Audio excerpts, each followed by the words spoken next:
হ্যাঁ, মেয়ে পুলিশ ছিল না, ছেলে পুলিশ আমাদের উপরে লাঠিচার্জ করেছে। হয়তো আমাদের নিয়োগ দিক, আমাদের সব যৌক্তিক দাবিগুলো পূরণ করুক, না হয় সব মেয়ের জ্বালিয়ে দিক।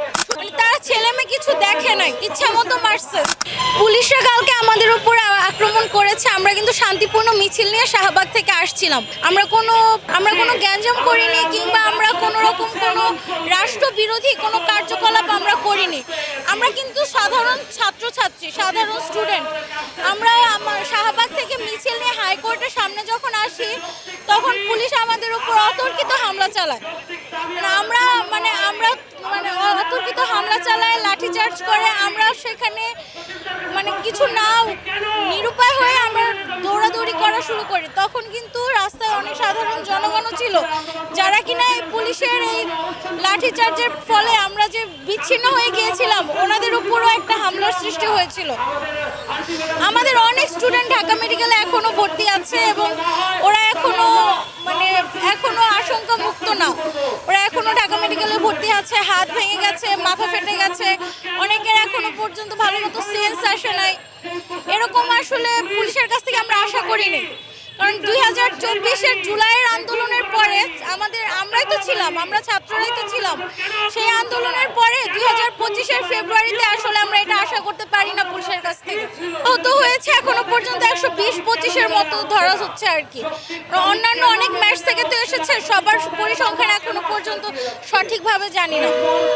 হ্যাঁ, মেয়ে পুলিশ ছিল না, ছেলে পুলিশ আমাদের উপরে লাঠিচার্জ করেছে, এবং ছেলে পুলিশ আমাদের উপরে তারা ছেলে মেয়ে কিছু দেখে নাই, ইচ্ছা মতো মারছে। আমরা 4 বছর পড়ালেখা করার পর আমাদের ডিপ্লোমা 4 বছর আমরা পড়ালেখা করার 6 মাস আমরা ইন্টার্নশিপ করার পরে আমাদের বেকারত্বের দিকে করে দিয়ে যাওয়া হচ্ছে। কেন এমন করা হচ্ছে আমাদের সাথে? আমাদের ইন্টার্নশিপ দেওয়া হচ্ছে না। কেন আমাদের ইন্টার্নশিপ দেওয়া হচ্ছে না? আমরা যদি হাতে কলমে না শিখতে পারি, আমরা রোগীকে কি চিকিৎসা দেবো? আমাদের শিক্ষা একটা মানুষের মৌলিক অধিকার। আমাদের উচ্চশিক্ষার কোনো সুযোগ দেওয়া হচ্ছে না। কেন আমাদের উচ্চশিক্ষা দেওয়া হবে না?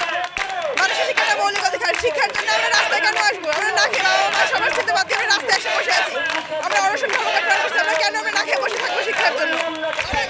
আমরা কালকে ন্যায্য দাবির জন্য বলেছি যে আমাদের জানি দাবি আমাদের দেওয়া হয়, যে আমরা কেন এমন বলছি। আমরা তারপর আমাদের পুলিশ আমাদের উপর লাঠিচার্জ এবং গুলি করছে।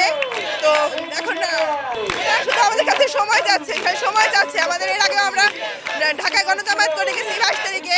ওনারা আমাদের বলেছে 7 দিন সময় দেবে, 7 দিনের পর 15 দিন চলে যাচ্ছে, কিন্তু ওনারা আমাদের কোনো আশ্বাসে দিয়ে শুধু আশ্বাসে দিয়ে যাচ্ছে।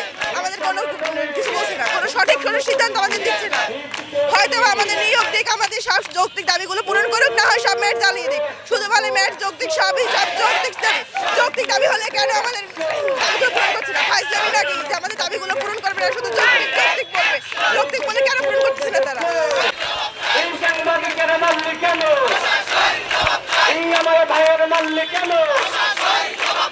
আমার ভাইয়ের মারলে কেন?